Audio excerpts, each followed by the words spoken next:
The following is a production of Professor Robert Barnwell. Each episode includes insights provided by the chairman, CEOs, and CFOs of the world's most successful corporations, as well as thought leaders from premier business schools and international consultancies. If you and your team would like more information on corporate leadership and strategic management, or would like to learn more about Professor Barnwell, his research, and how he may be able to assist your company, please visit Professor Barnwell's website at robertgbarnwell.com. Hello and welcome to CFO Talk Radio. I'm your host, Robert Barnwell. During the last episode, we spoke with Gary Kokens. Gary is a manager of global business advisory services involved with performance management solutions at SAS and is an internationally recognized expert on advanced cost management and performance improvement systems. Gary joined us to discuss some of the fundamental principles of activity-based costing and activity-based management. This is episode 20, and we'll be speaking with Professor Robert S. Kaplan, the Baker Foundation professor at Harvard Business School and co-creator, together with David P. Norton, of the Balanced Scorecard. Professor Kaplan has agreed to join us for a special two-part program. This first episode will explore some of the fundamental principles which underlie the Balanced Scorecard. So Bob, welcome to CEO and CFO Talk Radio. I'm glad that I'm able to appear with you. Well, we're really happy to have you on the program, and I'm sure that most listeners have heard of the Balanced Scorecard, and many likely have some type of scorecard or dashboard in their own organizations. If you could, would you please remind listeners what the Balanced Scorecard is and why it was such a radical concept when it first appeared on the scene during the early 1990s, and perhaps maybe share with us an example or two of the early successes from the Balanced Scorecard. We introduced the Balanced Scorecard based on a research project that Dave Norton led in his then role as CEO of the Mobil and Norton consulting company. I was the academic advisor to that. The goal of that research program, which was done with about a dozen companies, was to think about how to measure performance and value for late 20th and now 21st century enterprises, where the value doesn't come from the physical or financial assets that appear on a company's balance sheet, but from its intangible assets, which financial accounting does a miserable job of accounting for by basically ignoring it. And we felt if you don't measure something, you can't manage it, and if you don't manage it, you can't improve it. And if an organization's intangible assets were the key to long-term sustainable success, we needed a measurement system that would enable companies to understand how they're doing with mobilizing and deploying their intangible assets. So that was the goal, and during the course of this one-year research study, we did come up with what has come to be called the Balanced Scorecard. And there were non-financial measures before, particularly coming out of the quality movement, which is I was working in, and so certainly organizations were beginning to measure defects and yields and cycle times and lead times and on-time delivery. But these were really all operational and tactical measures designed to foster the continuous improvement that was at the heart of the quality movement. The innovation of the Balanced Scorecard is that the non-financial measures were really critical for understanding the performance of an entire enterprise. And we retained the financial measures, and they serve their role, and in the long term, or the way we do keep score that a company's strategy is a good one and being implemented well. But for short-term measurements, you can't rely only on financial measures for reasons I stated. And so we introduced three other dimensions to measure. The second, one beyond financial, were customers. Who are our targeted customers, and what's the differentiating value proposition we're offering to succeed with them? And then the third is a process perspective. once we understood the expectations for shareholders and customers, what are the critical processes that we need to excel at to drive value for both of those external constituents. And the final one, which the name evolved over several years but came to be called the learning and growth, is really where we put the most intangible of an organization's asset, primarily the employees, their human capital capabilities, but also reflecting where we were at the end of the 20th century, the role for information and databases and understanding of processes and customers, as well as perhaps the most intangible of all, which is organizational culture and climate. So that was the Balanced Scorecard, these four perspectives: financial, customer, process, and learning and growth. And I might say, if I had to do anything over again, I might have wished I had called that fourth perspective talent and technology, which I think is a little bit more descriptive and more alliterative. So we published the ideas in a January 1992 Harvard Business Review article, and almost immediately we did get calls from organizations saying, we agree with you, that we definitely need this type of comprehensive, systematic measurement system to drive value creation, and can you help us and work with us to implement your ideas? And while I'm an academic and don't have a lot of time for that, fortunately my co-author and collaborator, David Norton, is head of consulting firms, and so that was a natural. And Dave started to work with about a half a dozen organizations, and fortunately, each of them proved to be a great success in the implementation of the idea and in helping us learn more about them. And so among these were Cigna Property and Casualty Company, which at the time Dave started to work with them was the least profitable P&C company in the U.S., and within 3 years had become one of the most profitable.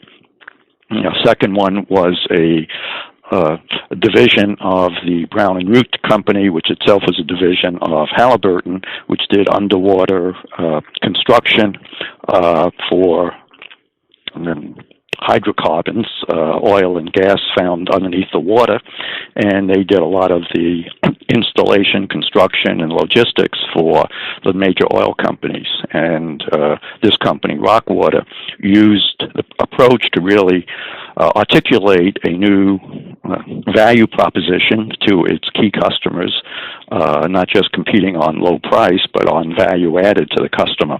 And that turned out to be very good success. And a third I can mention was Mobil in the U.S. Marketing and Refining Company, which, like Cigna, was performing at the bottom of its industry, and the executive team wanted to introduce change, a new strategy, a new organizational structure, and realized that as part of that transformational change, they needed a new measurement system, not just one related to revenues and expense management. And the new strategy, again, was a differentiating one, going at top-tier end-use consumers who would be willing to pay more for the purchase of gasoline if they had a better buying experience. And the Balanced Scorecard gave them a wonderful way to measure what they were trying to do with their customers and what the value proposition was in terms of a superior buying experience, and got all the employees to focus on the critical processes to create and deliver that value proposition, develop a better dealer network, lower costs in the non-differentiated part of their business, which was basically refining and distribution. And within 2 years, Mobil had become the most profitable company in its industry and sustained that for 5 years. So through these experiences, we came to understand better the concept we had introduced and also got validation that it was working. Bob, those are some really terrific success stories. Now, as you've mentioned, unlike traditional measures of performance indicators, which have largely been financial, the Balanced Scorecard encompasses really 4 distinct perspectives: financial, customer, internal operations, and then learning and growth, which is largely employee-focused. How would you compare and perhaps contrast the Balanced Scorecard needs and individual performance indicators used in maybe a manufacturing environment versus, let's say, maybe a business service such as consulting? There's really not much difference at all. All the companies have customers. They should have a strategy that indicates which customers are more valuable than the others, and therefore they have to align their processes and excel at processes that deliver that value proposition to their targeted customers. And this is true whether you're manufacturing widgets or you're a professional services firm or another type of services firm. It's really, you have customers, you have processes, and you have people. And you need to get those all aligned and working towards common goals. So there's really virtually no difference between manufacturing or services organizations in the implementation of the scorecard. Now, any given organization could have different metrics, but there's as much variation between manufacturers as there would be between manufacturing and services companies. I mean, clearly services companies won't have inventory and manufacturers will, so you might expect that you'll have some inventory-related measures for manufacturing that you wouldn't find in a services firm, but that's in the details. There's no conceptual difference in implementing the scorecard between the two types of organizations. All right. Well, again, the book first appeared during the mid-1990s, and as you mentioned, the seminal article on which it was based predated the book by only a year or two. So in the 15 years or so that have gone by since the initial publication of the article and book, in what ways has the Balanced Scorecard and the use of the Balanced Scorecard evolved? Well, we've extended the domain of enterprises to which we've applied it. Starting in about 1996, we started to work with both nonprofit and public sector organizations, and that's been a huge sector for application because they needed it actually more than the private sector. In the private sector, at least the financial measures, if you look over a long enough period of time, are a good measure of accountability and performance for the organizations. But in the nonprofit or the public sector, doing well financially has nothing to do with whether you do well with your mission. And the converse is also true. You could be doing a great job with your constituents and running a deficit. So even more than the private sector, nonprofits and public sector organizations have embraced this approach. It's giving them a much more relevant and powerful way of guiding and evaluating their performance. And this has been very gratifying just to see how many nonprofits around the world are using this to deliver better value to their constituents, how many government agencies, and in fact entire governments, are using this approach. So that was certainly a significant advance. In terms of the technical aspects of the scorecard itself, starting in the mid to late 90s, we began to use strategy maps much more, and in fact, that's now the front end of any project. Before we get to any measures in a balanced scorecard, we always construct a strategy map, and I'm anticipating that that's something you want to do in the next segment, so I won't go into that here. I would say that even with our first book, which was published in 1996, the least developed part of the Balanced Scorecard was the learning and growth perspective. So we had put a place marker in the scorecard for metrics related primarily to people, but also information systems and culture. And this is where companies struggled the most. One CEO called the learning and growth the black hole of the Balanced Scorecard because the metrics were so inadequate. But starting about 10 years ago, we started to work with human resource executives and departments, and from that we actually did develop some much better ways of thinking about the performance and alignment of human capital.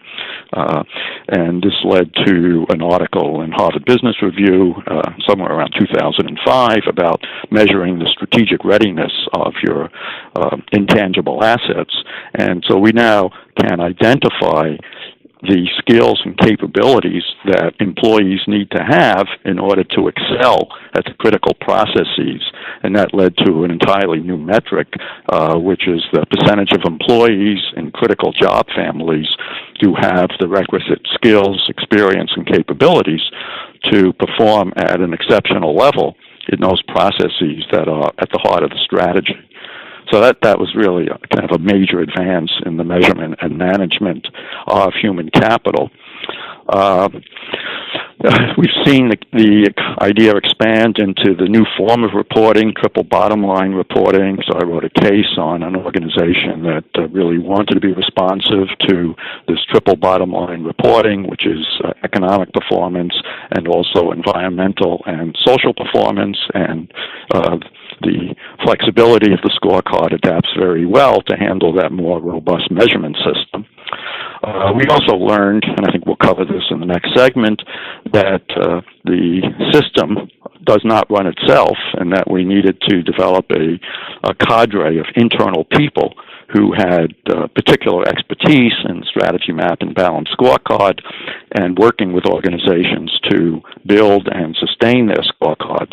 And so we formulated this new structure called an Office of Strategy Management that has really turned out to be a very important idea that's been adopted by organizations all over the world to sustain and keep relevant the measurement and management system.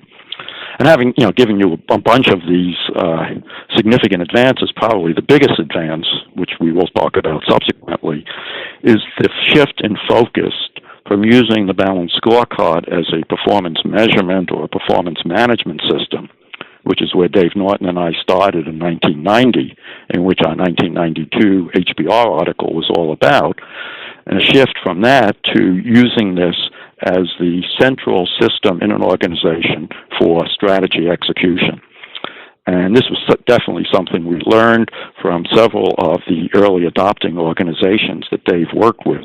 And we just saw them using the scorecard in a far more powerful way than we had originally imagined it when we were just thinking in terms of performance measurement and performance management.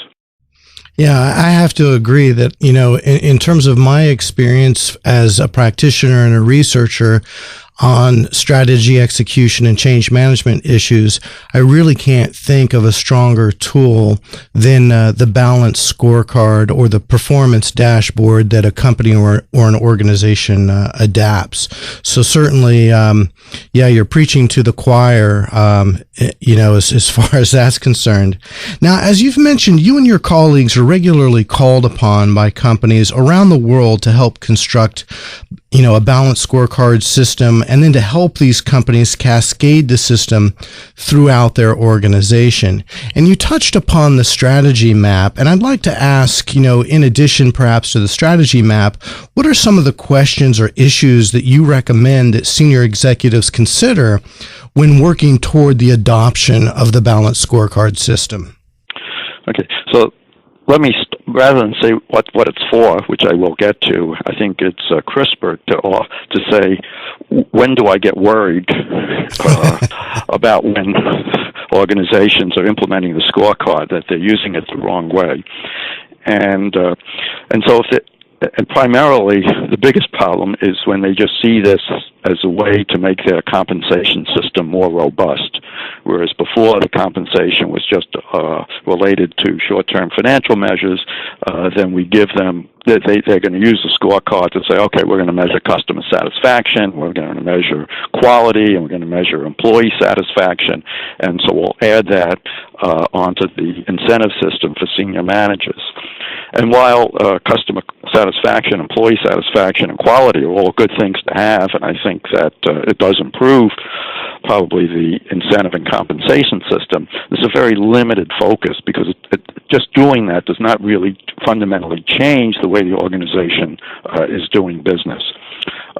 So where it's least successful is where it's being introduced by HR consultants or HR departments to do a narrow job, just to expand the number of measures that we can incentivize and reward employees on. So what should they be doing? Well, they should be doing it, especially when they're moving into a new strategy. People are used to the old strategy. They're probably pretty good at doing that, and they probably even have evolved non-financial measures that keep them on track with the existing strategy. So we found the most powerful application arises when the CEO and the leadership team recognizes the need to communicate and implement a new strategy. And at that point, the scorecard helps them describe and communicate that to all the employees, and also helps them monitor and implement the strategy. And that's really the critical role. And so if a leadership team is just adopting the scorecard to have a little bit more measures to look at, that's not a very good reason. They should really be doing this to help support a significant change in their organization, and recognizing that with financial measures alone, they can't describe the new strategy, they can't allocate resources against the new strategy, they can't motivate employees around the strategy, and they can't get feedback doing it that way. So we really, our client, in effect, our customer for adopting the Balanced Scorecard has to be the CEO and the leadership team. It can't be the HR organization or the IT organization or even the finance organization. If it's not the executive leadership team that wants this to be their system, they're just not going to get the potential in this approach. All right. So basically what I'm hearing is that the company as an overarching entity needs to adopt the Balanced Scorecard. It can't be, forced into a small niche, with HR around compensation. It really has to be an all-encompassing measure. And then, of course, it needs to be cascaded from top to bottom. Yeah, no, and it left out one. I mean, what you could also, a quality group could say, we want the Balanced Scorecard because we want to motivate continuous improvement, all of which is a good idea, but it's still helping them in a tactical, operational way and not in a strategic way. And when I talk about an organization, it doesn't have to be the entire corporation. And we can work with a business unit, an operating company. And as long as we have the executive team of that operating company, we can create a great deal of value for them, even if the corporation as a whole doesn't do it. So, and typically the first project would be done with a strategic business unit with its own strategy and its set of customers and processes, and then do several business units and then migrate it up to the corporate level. And in fact, we even started with corporate staff departments, where the first implementation was for human resources or IT or finance. But even within that, the guiding principle has to be the head of human resources or the chief information officer or the chief financial officer who owns the project. And it's, how do I develop a strategy for my staff function or shared service unit that delivers value to our customers, which in this case would be the internal business units in the corporation, and aligns my employees to delivering that value from our staff function. Okay, well, that's an interesting point. Now, the focus of much of your work, along with David Norton's, is in tying the Balanced Scorecard to strategy, which we've discussed, and we'll spend much more time in during our subsequent program. But you touched upon another useful or another helpful use, rather, of the Balanced Scorecard, and that is in using the Balanced Scorecard to help determine budget and resource allocation. Can you talk a little bit more about this? Well, the primary feature we're getting there is that this is a defect that organizations had. We discovered is that their strategy formulation and development process was done separately from their budgeting process. And different people were involved in the two processes, and senior executive team on an offsite to do the strategy formulation and update, and really the finance function running the budgeting process. So it was doing different people and actually different times of year, and often the budgeting process was done independently of the strategy process. And the budget at the time, for most companies, is the predominant system. And so if there's any tension or conflict between strategy and the budget, we know which is going to win out, which is going to be the budget. And the difficulty is that to implement a strategy, you need to invest in, we call them strategic initiatives, but these are to enhance employee capabilities, develop new information and data systems, improve processes, develop new products and services, develop customer loyalty programs, improve customer relationships. And we need initiatives and projects to accomplish all of those. But the budgeting process is short-term, it's financial, and doesn't like a lot of discretionary spending. And what happened is that there's no resources, either money or people, that are explicitly identified to help implement projects and initiatives that are central to successful strategy execution. And so there was just this separation. And in fact, probably the targets in the budgeting were likely different than the targets that the executives may have articulated in the strategic planning process done several months earlier. So there's just inconsistency, a lack of coherence between the strategy process and the budgeting process, and the budgeting process will win out, and therefore strategies don't get implemented. Well, Bob, many thanks for joining us today and sharing your experience and insights. We're really looking forward to speaking with you again next week in our follow-up discussion on the importance of strategy alignment with the Balanced Scorecard, as well as the use of the Balanced Scorecard as a strategy execution tool. So thanks again. That was Professor Robert S. Kaplan, the Baker Foundation Professor at Harvard Business School and co-creator, together with David P. Norton, of the Balanced Scorecard. Professor Kaplan has agreed to join us for a special two-part program. During this first episode, we discussed some of the fundamental principles which underlie the Balanced Scorecard. Please join us for our next episode when we speak with Professor Kaplan about using the Balanced Scorecard as a strategy development and execution tool. Until then, this is Robert Barnwell and CFO Talk Radio wishing you all the best.